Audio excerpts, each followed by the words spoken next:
Hello students, welcome back to मैंटीज classes. तो आज हम क्लास 12 की पॉलिटिकल साइंस के अरिहंत के सैम्पल पेपर जो है उसको डिस्कस करेंगे। ये क्वेश्चन पेपर 1 है, तो this is very important for your exam purpose, for your board exam, so you have to practise very well. So let us begin. तो पहला क्वेश्चन है, arrange the following in chronological order. तो यहाँ पे 4 treaties दे रखी हैं, इसको आपको क्रोनोलॉजिकल ऑर्डर में अरेंज करना है। तो इसमें सबसे पहली जो ट्रीटी है वो नॉन प्रोलिफिकेशन ट्रीटी है। यहाँ पे क्या हुआ था, ये 1968 में इसको साइन किया गया था। जो भी आपके परमाणु हथियार होता है ना, उनके ऊपर रोक लगा दी गई थी, क्योंकि यहाँ पे एक होड़ मची हुई थी यूएस और यूएसएसआर के बीच में कि कौन सबसे ज़्यादा जो परमाणु है उसको बनाता है। तो यहाँ पे एक तरीके से बैन कर दिया गया था। और सेकंड है आपकी बायोलॉजिकल वेपन कन्वेंशन। तो यहाँ पे क्या है, बायोलॉजिकल वेपन्स को बनाने में रोक लगी थी 1975 में। एंड थर्ड वन है स्ट्रैटेजिक आर्म्स रिडक्शन ट्रीटी। इसको स्टार्ट भी बोलते हैं, स्टार्ट 1, स्टार्ट 2, स्टार्ट 3, ऐसे करके कई सारी ट्रीटीज़ जो हैं साइन की गई हैं। ये मोस्टली यूएस एंड यूएसएसआर के बीच यानी रशिया के बीच में ही साइन की गई हैं। तो यहाँ पे भी कुछ रिडक्शंस के लिए ही ट्रीटी साइन हुई थी। एंड फोर्थ वन है केमिकल वेपन कन्वेंशन। तो ये जो है ये मास डिस्ट्रक्शन होता था, बहुत लार्ज लेवल पे जो डिस्ट्रक्शन होता था उसको बैन करने के लिए ट्रीटी जो है यहाँ पे साइन की गई थी। तो इसका आंसर हो जाएगा 2, 3, 4, 1। ठीक है ना। 68 है, फिर उसके बाद 75 है, फिर उसके बाद 91 है, उसके बाद 93 है। तो नेक्स्ट क्वेश्चन है हमारा असर्शन रीजनिंग का। तो यहाँ पे traditional security and confidence building के बारे में बात कर रहा है। तो ट्रेडिशनल सिक्योरिटी जो होती है ना, ये हमें मिलिट्री फोर्सेस और उसके एक्शंस के बारे में बताती है कि मतलब एक्सटर्नल कंट्रीज जो हैं वो क्या प्लान कर रहे हैं हमारे बारे में, तो हम थोड़ा सा अलर्ट रह सकते हैं। और कॉन्फिडेंस बिल्डिंग क्या है, ये शेयर करती है ideas and information with the rivals. ठीक है। तो यहाँ पे क्या है, ये ट्रेडिशनल सिक्योरिटी के अंडर में ही आता है, कॉन्फिडेंस बिल्डिंग, डिजार्मामेंट्स एंड आपकी आर्म्स कंट्रोल वगैरह। लेकिन ये क्या है, इसकी करेक्ट एक्सप्लेनेशन नहीं है, क्योंकि ये यहाँ पे क्या है, आपको थ्रेट से अवेयर करवा रहा है और यहाँ पे क्या है, ये आइडियाज़ एंड इन्फॉर्मेशन के बारे में बता रहा है। ठीक है। तो यहाँ पे हमारा जो आंसर है वो हो जाएगा both A and R the true, but R is not the correct explanation of A. Next question पे मूव करते हैं। What does Hindutva mean. तो हिंदुत्व क्या है, ये एक आइडियोलॉजी है और हम कह सकते हैं कि एक मूवमेंट है जो एस्टैब्लिश करता है हिंदुइज्म को और हिंदुओं के कल्चर को। ठीक है। तो ये क्या है, डोमिनेंट है इंडिया के अंदर। तो यहाँ पे बोल रहा है कि इट मीन्स हिंदूनेस, बिल्कुल सही है। तो it was based on Indian nationhood, बिल्कुल सही है, क्योंकि ये इंडिया के अंदर है, इंडिया का कल्चर है। And C, it means everyone must accept India not only as their motherland but also their holy land.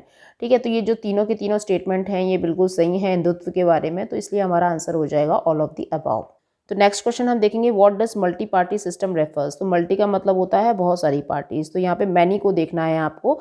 तो यहाँ पे क्या बोल रहा है कि 2 पार्टीज, तो 2 पार्टीज तो नहीं है, यहाँ पे हमें मैनी के बारे में पता करना है, क्योंकि बहुत सारी पार्टीज के बारे में बोल रहा है। बी बोल रहा है a system of governance characterised by the presence of multiple political parties. तो बोल रहा है कि एक ही गवर्नेंस के अंदर कई सारी मल्टीपल पॉलिटिकल पार्टीज है, तो ये भी सही नहीं है। सी आता है a system where many parties. तो मैनी पार्टीज मतलब कई सारी पार्टीज जो हैं वहाँ पे compete करती हैं फॉर द पावर, तो ये यहाँ पे बोला जाता है मल्टी पार्टी सिस्टम। ठीक है। तो इसका आंसर हो जाएगा system where many parties compete for power. Next question है, how many republics form the Soviet Union. तो यहाँ पे बता रहा है कि 15 रिपब्लिक्स कंट्री कौन से थे, तो यहाँ पे 15 आंसर हो जाएगा। और जो ये आपके ईस्ट यूरोपियन कंट्रीज थे और सेंट्रल एशियन कंट्रीज थे ना, और रशिया को मिला के, ये तीनों एरियाज को मिला के 15 रिपब्लिक्स बन के तैयार होते थे, जिसको हम यूएसएसआर बोलते हैं। ठीक है।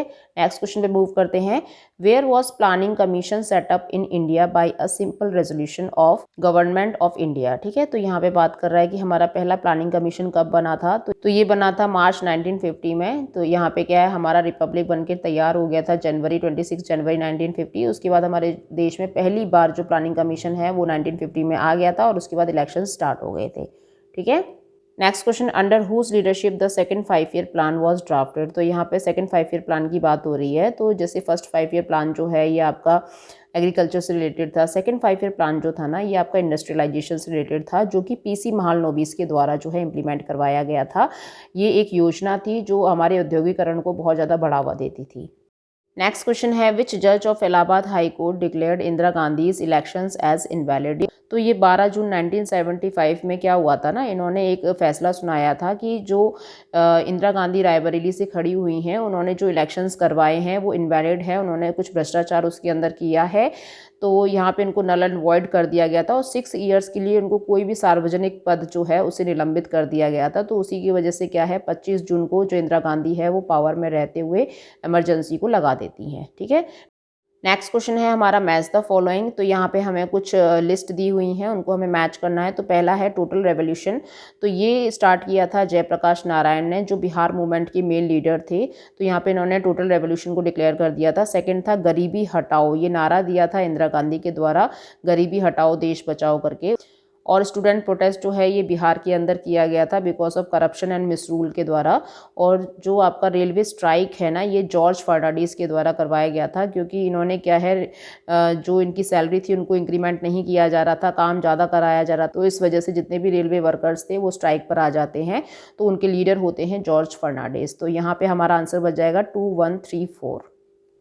नेक्स्ट क्वेश्चन है arms control is an important measure of traditional security as. तो ट्रेडिशनल सिक्योरिटीज़ के जो मेजर्स है वो आर्म्स कंट्रोल है, डिसआर्मामेंट है, कॉन्फिडेंस बिल्डिंग है। तो आर्म्स कंट्रोल इसका मेजर है। तो ये क्या करता है, ये रेगुलेट करता है acquisition of the development of weapons. ठीक है, तो ट्रेडिशनल सिक्योरिटीज़ के अंदर में ही ये सारे मेजर्स आते हैं।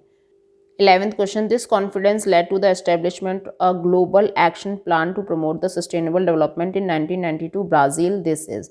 तो ये एक अर्थ समिट था जो ब्राज़ील में हुआ था, रियो डी जेनेरियो में हुआ था। तो यहाँ पे एक इवेंट हुआ था जिसको हम UNCED बोलते हैं, यानी United nation conference on environment and development. तो यहाँ पे क्या है, एजेंडा 21 के अंडर में सस्टेनेबल डेवलपमेंट की बात की गई थी। यहाँ पे कुछ टारगेट्स बनाए गए थे हमारे अर्थ समिट से रिलेटेड कि क्या क्या चीज़ें जो हैं हमें सस्टेन रखनी है अपनी अर्थ के अंदर। ठीक है, और ये हमारी वीडियो का लास्ट क्वेश्चन होगा। तो यहाँ पे असर्शन रीजनिंग का क्वेश्चन है ये।